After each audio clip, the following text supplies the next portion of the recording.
We are live again. And hello. Hello, how's it And going? and with me there is David Roy. Hi. And we never really ended up talking to each other a lot in the past year. I feel we cross path, Yeah, but we never yeah. really talked. So why don't actually yeah, Let's what you're doing let's here? talk now. Let's talk about it. We you're first year. Yeah, I'm first year sculpture student. Yeah, Were I you, think, huh? no no. I was saying, yeah, I think yeah, our buildings are just like so separated, I and yeah, you know. like cross paths with a lot of people, but you don't really, talk to them too much, unfortunately. But yeah, thank you for doing this. This is amazing Thank you program. for participating. So where are you originally from? Los Angeles. Okay, we have a lot of people from Los Angeles today. Also, Cool. Adi was from Los Angeles too, Oh. and this morning we had Diego, which is also Mhm. from the California area. So, Yeah. and how's been here? Like, Hmm. I know a little bit what you've been up to. I remember I came to a couple of your crits too, and then I know you're working with Bryant from the graphic design department, and Mhm. so yeah, tell us that. Can I hold? Can I hold the mic? Yeah, yeah, hold Okay, it, hold cool. it. Yeah, I know it's like an uncomfortable Sure. position. Yeah. So hope y'all can hear me. Yeah. Yeah. So yeah, what's it like? Oh yeah. So it's been pretty profound. This is my first time living in the East Coast. Okay. Um, yeah, the switch from LA is really something. Like that winter, man, that was real. Like yeah, the snow was very pretty, but the cold, man, I know. that was something else. And yeah, just the different like kind of pace of life and culture, different accents. Yeah, it's been a big change. Yeah, Where did you went for undergrad? I went to Otis College of Art and Design. It's in Okay. Los Angeles. Yeah. Yeah, I know. For there is a lot of like design fairs. Also, they go to the Otis College. I know Hmm. the design book also Hmm. go over there. How was your undergrad? Did you also you need to pick your major there? So it was already sculpture or? No, actually, it was photography. Oh, okay. Yeah, the only sculpture course I took was sculpture one. Like your sophomore year, you have to take like all the different disciplines, like Yeah. sculpture, painting, photo, and I took sculpture one. And And yeah, I never thought I'd be a sculpture student. and But yeah, it's been so far as a sculpture student here. it's amazing. Like I love it because it's so like experimental and open. You can basically do whatever you want. I think it's like a low key like new genres program. Yeah. Yeah, it's great. Also, like, I feel like a studio space. I mean, talking about open studio, I feel also having a studio and really have chance to work with a lot of Mm-hmm. stuff. It's nice. So, how how was like? Did you add like a lot of people? Which number is your studio? I'm in 36 Edgewood. I'm in Studio 411. Okay. Mm-hmm. And like a lot of people came in yesterday or today or Yeah. Today was a little slower, but yesterday was pretty packed. yeah. Yeah, it was pretty. It's overwhelming, honestly. Yeah. Yeah, But I had a lot of good conversations, and yeah, it was dope. that's Yeah. good. I know with Bryant, you guys. I hope this is not a spoiler, but you're building an antenna Mm-hmm. for receiving satellite sensor for weather, right? Yeah. To the weather image data. Yeah, That's what we're trying to get. Yeah. and how actually the structure work because I was watching this documentary where the structure is really about like a DNA type of Yeah. like it's a really specific antenna that you Yeah, it's a quadrifilar helical antenna. okay And like antenna design, it's like witchcraft to me. Okay. I don't understand it too well, but this particular antenna is really good for receiving those signals because of radiation pattern it creates. okay So yeah, I know that, and also the satellites in orbit have the same antenna, so they're like matched to each other. mm-hmm. So yeah. So that okay and it's been a challenge so far building it like because you're building like from scratch Yes. Yeah, kind of challenge it. You mean, yeah, when you're building an antenna, you have to be very precise in your measurements. And like all the parts have to go together. It's like this very specific way. I think the biggest challenge we've had so far is bending that helical shape. Because it needs to be a specific degree. Yeah, very specific. We had to make like templates and use like make our own little homebrew compass, Okay. and we have the templates and everything now. And now we're like trying to bend the tubes to this very specific curves. Yeah. And how big the antenna should be to work? Let's see. There's two different elements. There's one it's like 832 millimeters, if I remember correctly. Another one's like 735 millimeters. Okay. So yeah, whatever that size is. Yeah, that size. Yeah. Okay. It's interesting because I was talking to Brian in the way that also, these satellite images works, which is like usually military technologies, but they've been used like with other type of reason nowadays. And I remember it might be your first cred where you had the space. Correct me if I'm wrong. Like it's not shuttle, like the rocket the that I built. yeah. Yes. And do you want to tell us a little bit how that works? Yeah, for sure. You send it, right? Like, yeah, I did fly it. Yeah, it's an ongoing project. I started a space agency called Black NASA, and our mission is to make it so that our rockets are used for peaceful purposes only. And for that one, I built a rocket, and I did a performance with it at the art gallery where I asked people to sign it with messages of peace. I ended up getting over 60 messages in 7 languages. So then I took the rocket back to California, and I flew it last month. Okay. And I'm just like documenting that process, and it's my work. Yeah, like how, especially because you're talking about like peace, like how is your taking from all these organization and association that deal with like all these like satellite images and things like that, like also building your own rocket, there is like definitely like a reason why you wanted to build your own. Yeah, like I just want to change like that. So you talk about like military technology, so I want to change those associations and also make them more democratic, so like everybody can use them. They're not thought of just as weaponry or military technologies. Like I want to help initiate that type of cultural shift with my work. Yeah. And so far we've been a lot of people, I think, because there were a lot of second years, there was a lot of like discussion about teaching, and you know, do you feel, because a lot of like the thing that I was seeing is like deal with a lot of like learning, do you feel so like you will like to teach this component to someone else, to that someone else can make their own rockets or their own antenna or something is not maybe interesting for you?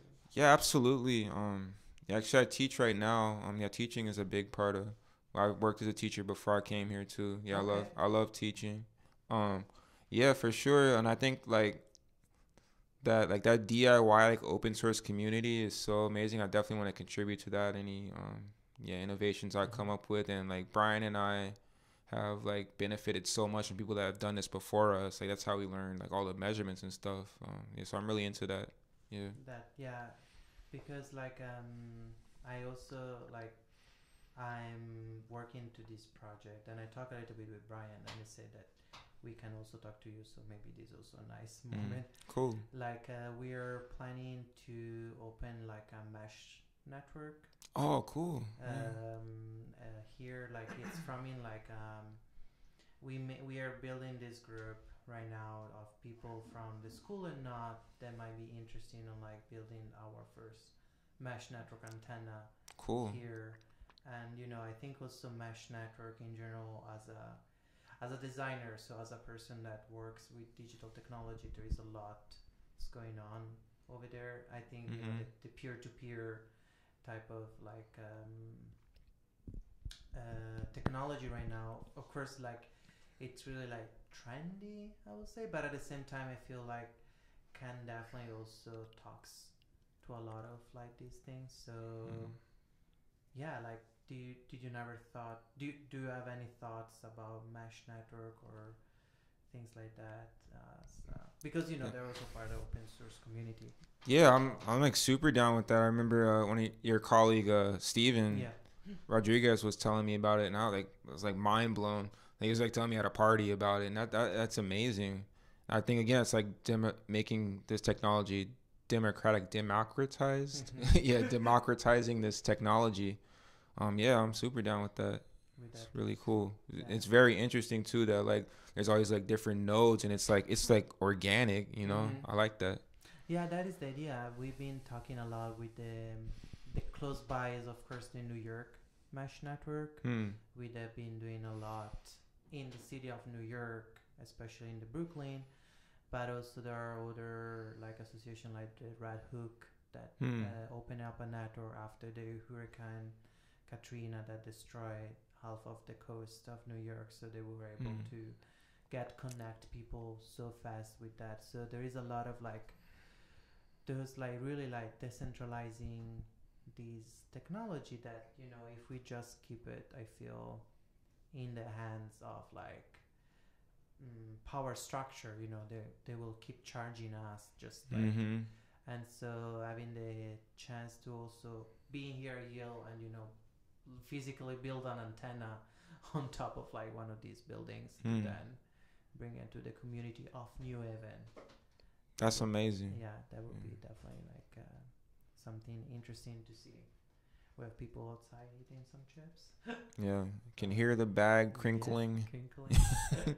So you came this morning and putting stuff in the crock pot, but I'm not so sure what did you put because I was talking with Diego. Oh, okay. Yeah. So yeah, I'll tell you. So I'm making a old family recipe. It's crock pot beans. So in there right now is some smoked turkey wings, some beans. Back home I use these. It's called a 15 bean soup. It's like a mix of different kinds of beans. But here I use this other kind. I think Goya makes it. I got it from Stop and Shop. And also sweet onion. Oh. So that's been simmering for the last few hours. Yeah. Okay. And then you just like cooking all together, and then it's ready. Like doesn't need anything else.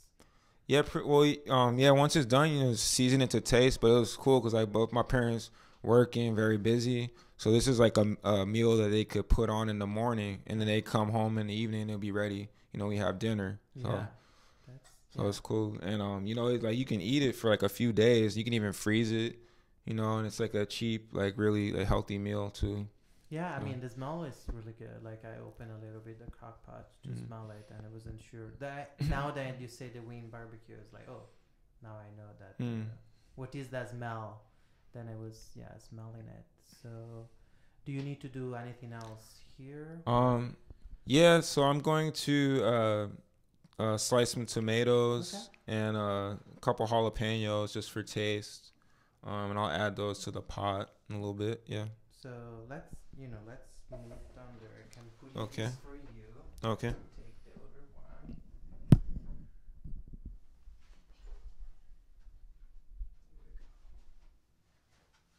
Can I bring it up a little bit? Yeah. You can, if you wanna up, you just need to. Or like this, and then. Oh, okay. Hello. Oh, perfect. We're adjusting the microphone right now. Cool. All right. So, did you grow up with like a lot of like family meal like this, or? I'm also sitting like I like it because so far also for my guests I just watching them cooking. We actually when I grew up in Jefferson Park in LA, and actually my house was right next door to my grandmother's house. Okay. And we would go to my grandma's house pretty much every night and have dinner around the table, family style. And that's something that I grew up doing. I really enjoyed it. Yeah. How many, like, do you have any brothers and sisters? No, I have a half sister, but she's much older than me. We didn't really grow up together. So I grew up basically as the only child. Okay. But I also like, I think also the reason why this podcast is coming from, because I'm originally from Italy. And I will say the food was always like a part of like we talking when there is food on the table. The big conversation or like decision are always being made when the food was involved. Like it's part of like the conversation, and so I think that's why I like it. This idea of like transforming this 2x4 uh, weird room into like a kitchen settings. Are you cooking a lot? I know the sculpture department has a space that they call kitchen, right? Like there is a fridge, there is a microwave. Yeah, we got like common areas on Okay. the fourth floor. Yeah. Are you usually cook there or hanging out there, or is like Yeah, more hanging out. I think some people use it a lot more than I do. okay? But yeah, hang out there. I use the toaster and stuff sometimes. Mm-hmm. Yeah.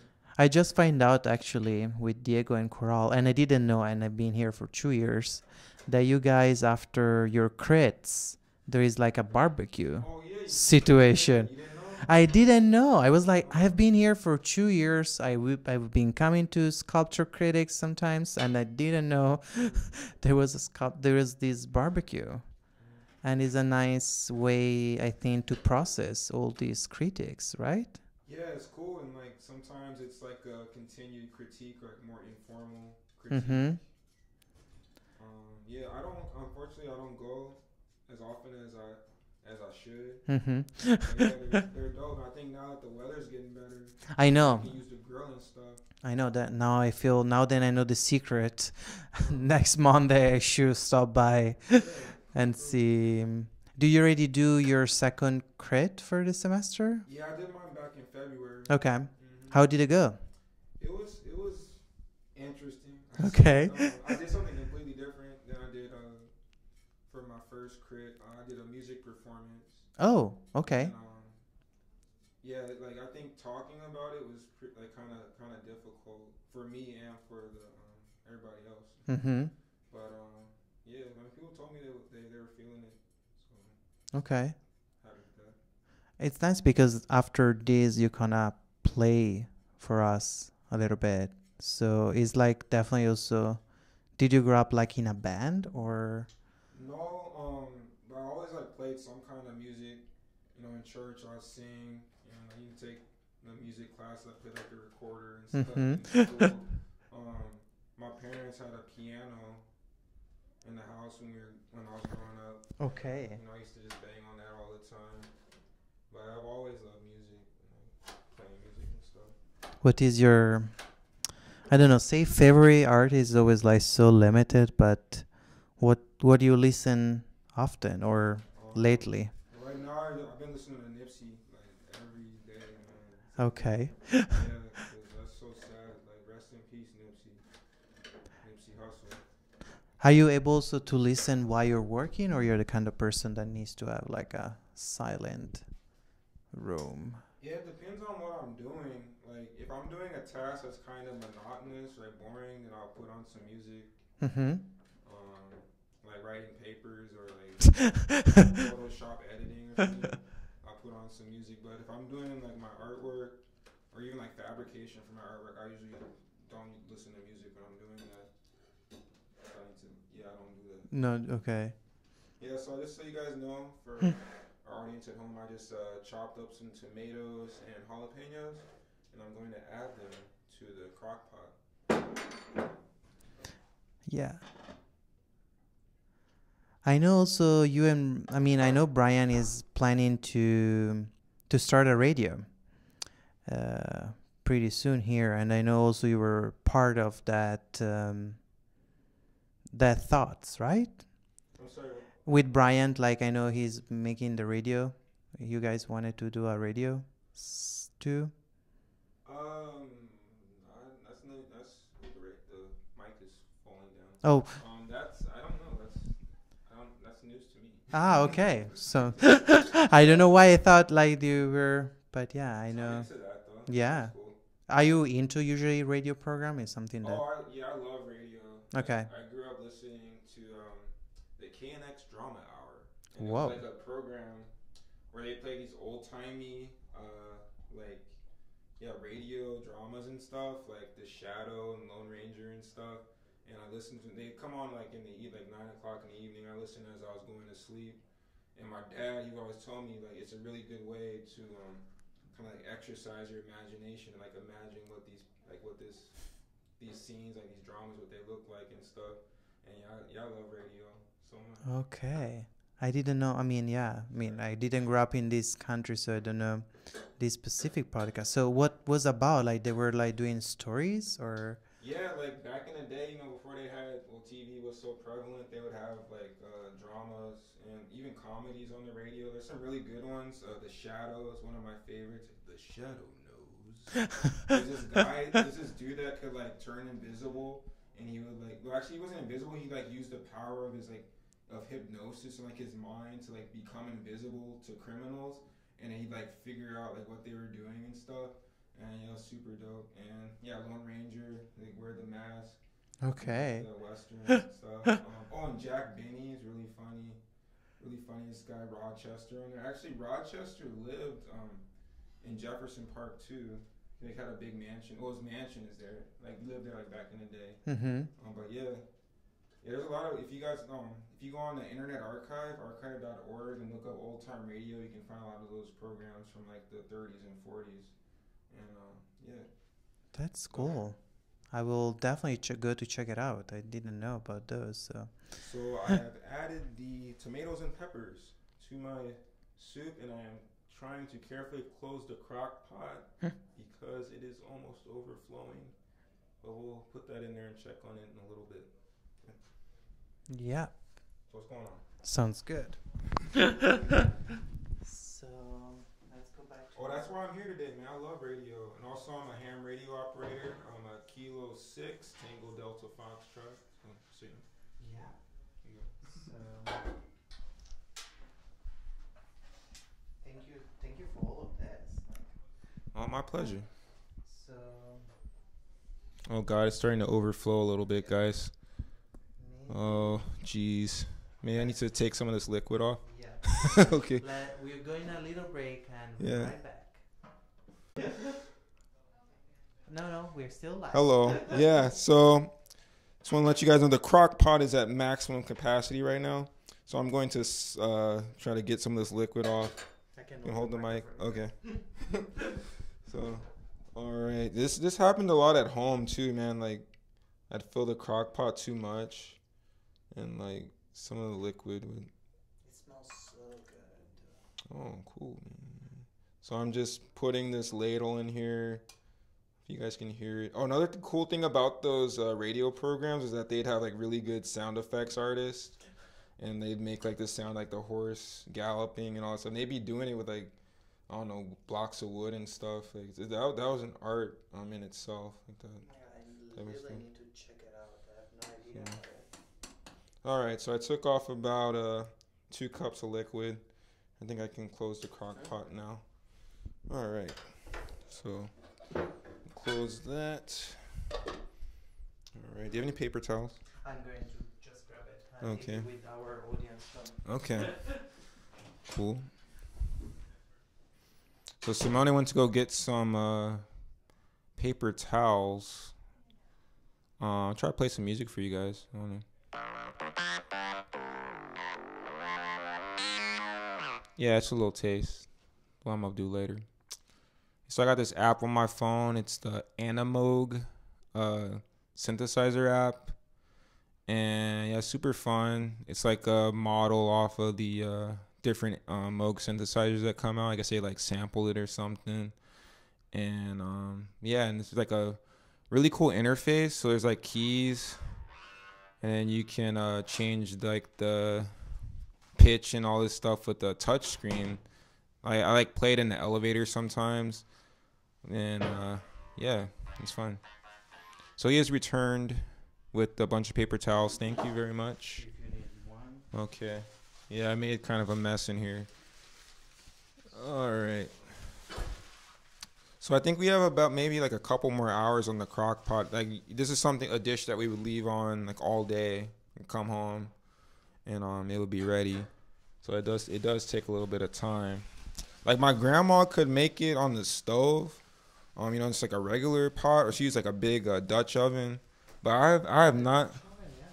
Yeah, but I have not yet got the hang of cooking beans on the stove.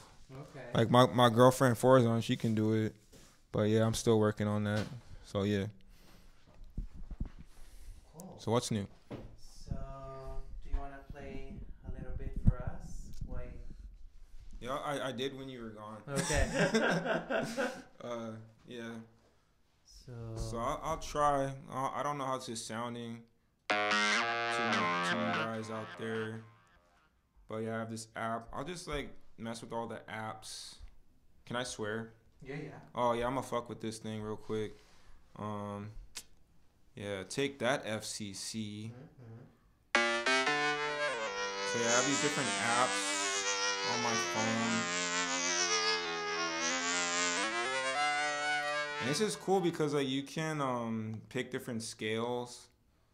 So even if you're not like Chick Corea, you can play like different like jazzy stuff. Let me see. Find a good like jazz scale.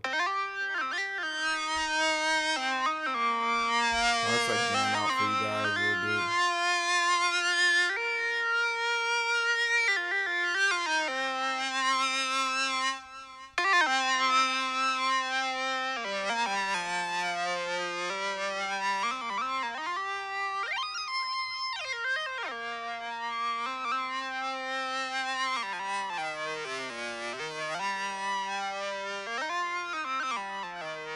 Yeah, so I teach at the Yale University Art Gallery, and like sometimes like the little kids especially, like when we're going up in the elevator to different galleries, I'll like jam out on my phone a little bit. Yeah, they always get a kick out of that. Dang, yeah. So this thing is it's based on the Mini Moog analog synthesizer. They like I guess they sampled it and did like some computer magic to make it so it'll work on your iPhone, or I think it's on Android too. But yeah, it's got like some pretty cool sounds. Oh,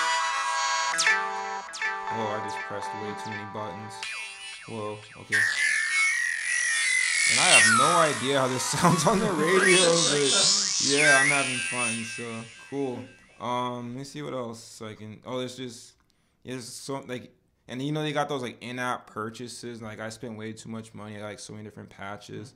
There's this guy, I guess Robert Devine or something. He's a synth master or something, and he makes like these really cool patches.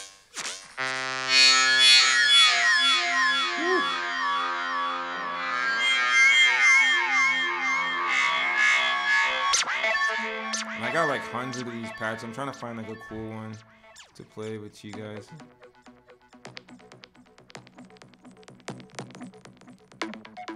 This one's called Arcade Malfunction. Woo. Oh, I like that actually.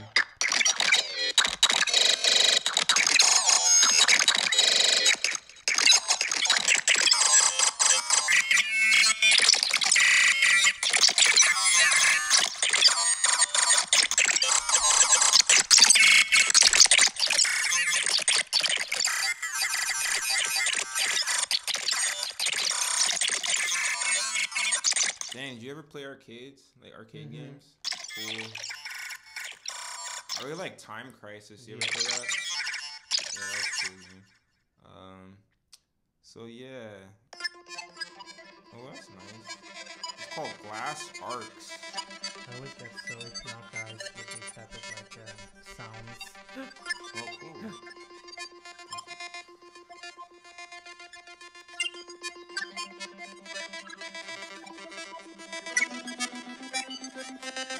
How's that sound? Call in 1-800 Radio Kitchen. Yeah, that does sound nice.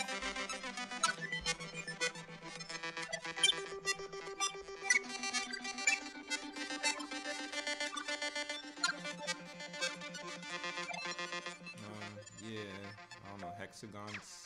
Yeah, they give all these cool names. But yeah, these divine patches are cool because they kind of like feed on each other. So like you get like these extra sounds.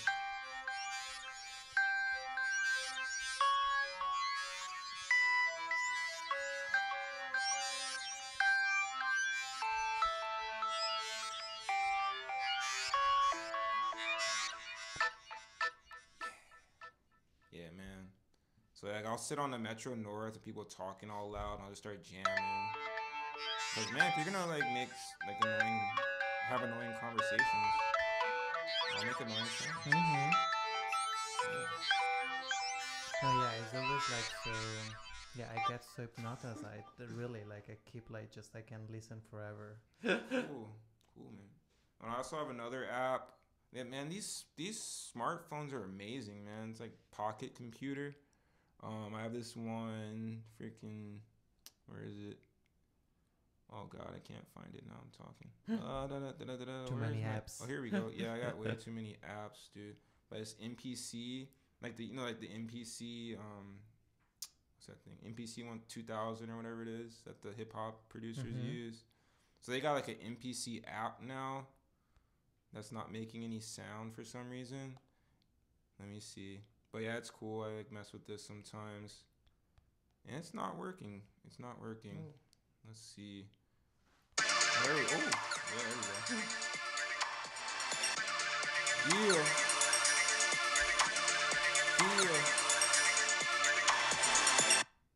Oh, but yeah, I gotta keep. See, I just started using this one.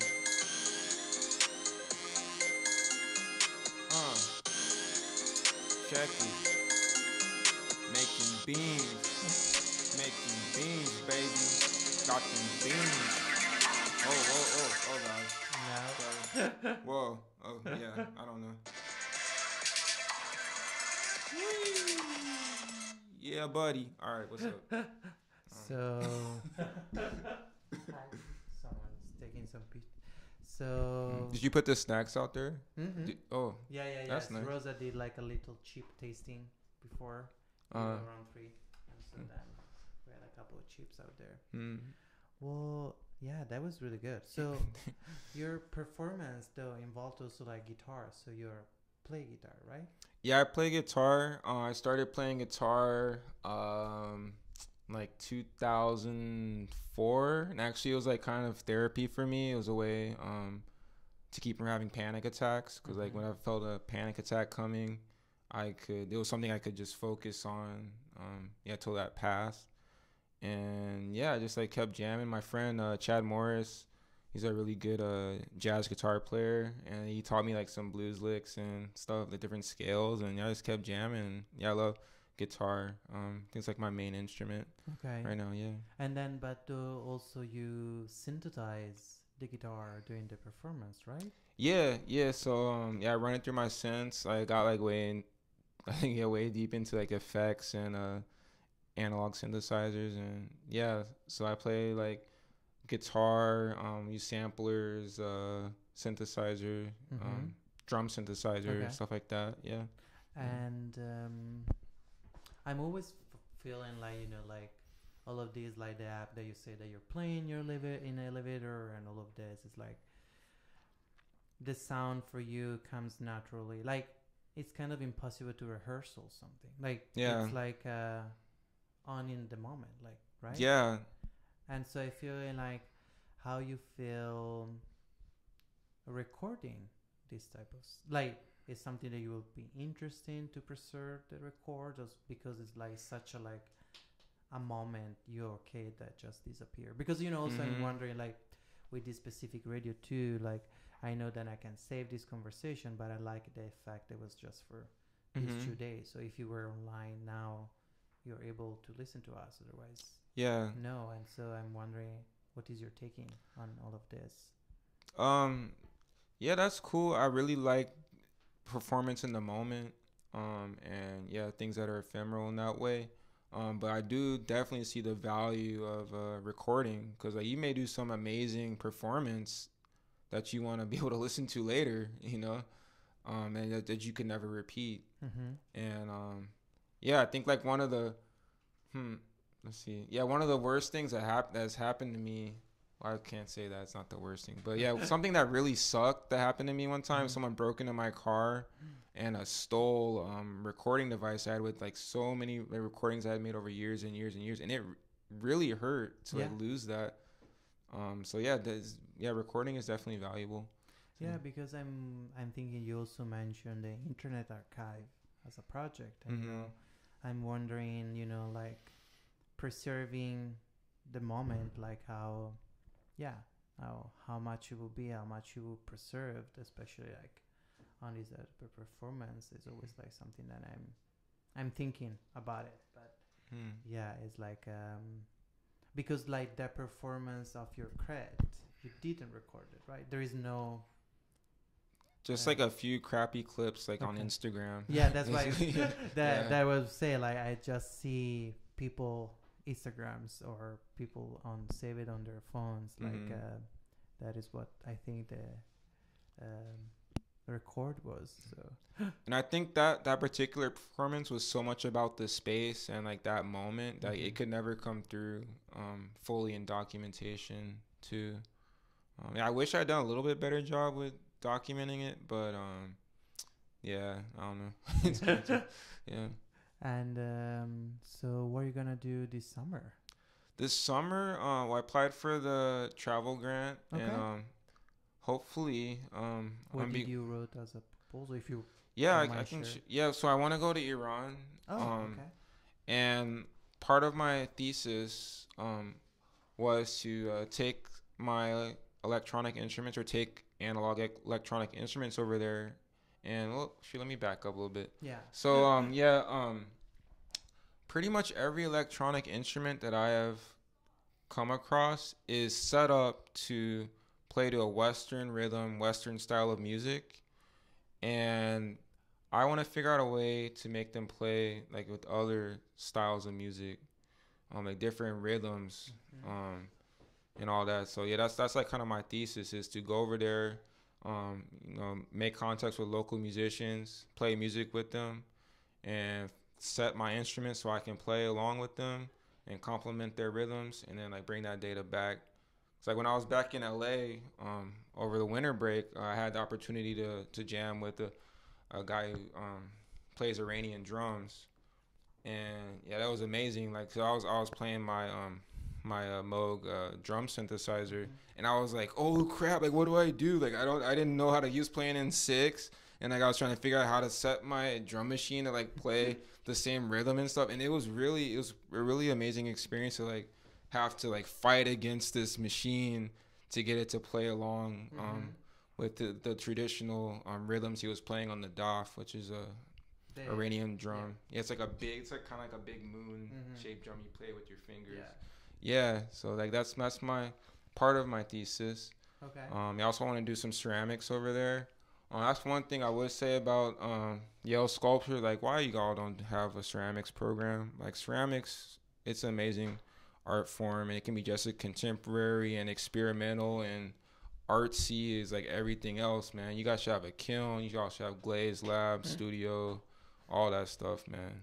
I'll just say that. Yeah. So yeah, I want to be able to do ceramics over there. That's like kind of the birthplace of ceramics is in that part of the world. They have an amazing distinctive glaze called Persian blue that I want to study, and also like I want to go to Iran because like the relationship between our two countries, like there's so much amazing stuff happening over there that like we can't get access to from the United States because of the relationship between our two governments.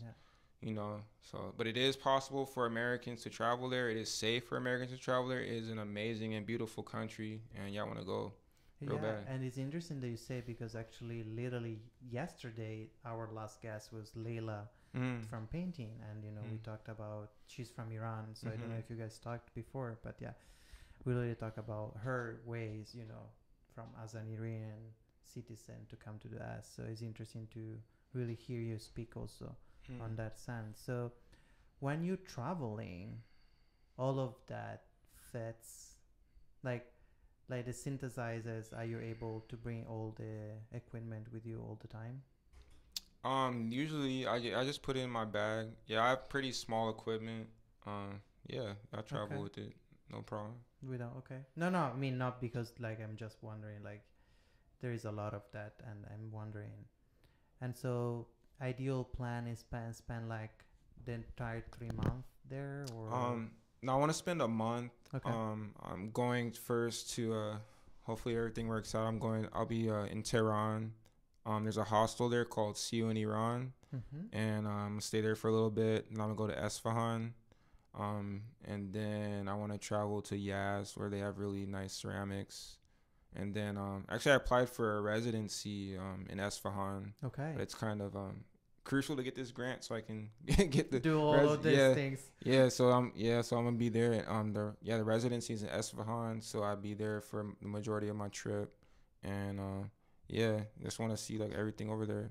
Yeah, Esfahan's a really cool. It's like a old, my girlfriend says it's kind of like Boston. It's like one of the original cities. Like it has all the historical architecture and stuff. And I want to see that. So it will be your first trip to Iran? Yes. Okay.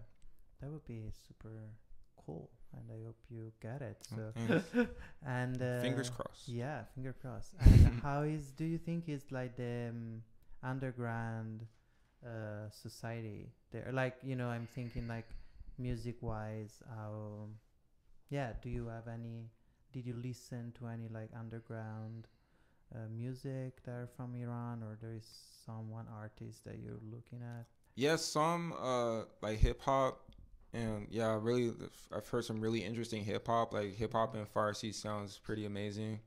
And then I hear there's some really cool like alternative art spaces over there, and like old like bunkers and like abandoned government buildings, and like I definitely want to see stuff like that. Okay. I hear it's pretty cool over there with that.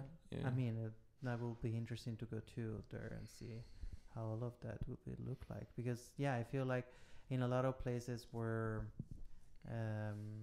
government is really and political situation happening, like a lot of like underground and alternative movement happens in these spaces, and that will be so interesting to see how you work. I mean, how you enter to these spaces and see how you were working out. So you don't have any, beside the residency, there is no specific contact that you have in Iran. You're hoping to go there and see when you're there, musician, artist, or things. Yeah, I know like some of the art community through my partner. Okay. And her friend is a ceramicist over there. Oh, so she's from Iran, your partner? Or? Yeah, Forzan. Yeah, she's from Iran. Hi, baby, if you're listening. I love you.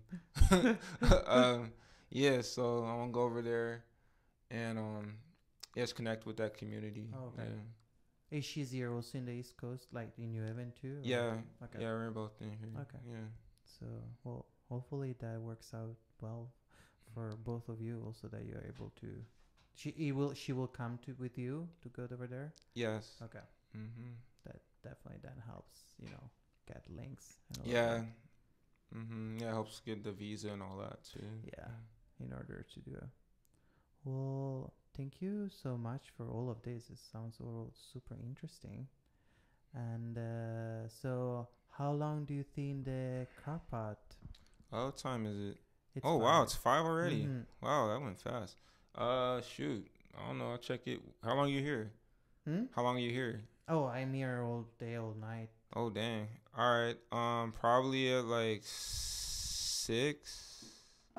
You want to check it out? Check it out at 6? Yeah. Let's see how it looks right now. Yeah, it looks like it's cooking. Yeah.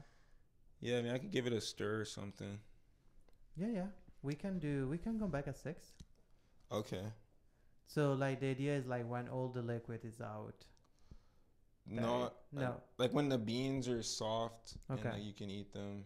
So this is, remember. Yeah, and then at that point I'm about to take out the the turkey, and then shred it. Take the bones out, and then put the meat back, and then it'll be ready. Sounds great. So we were right back later on to see the final food. Okie Sounds dokie. good. And thank you so much for listening. Again, there's still like 1 hour left if you want to see the open studio, and your studio is number 411. 411. So thank you so much, guys. Thank you. Ciao. Bye.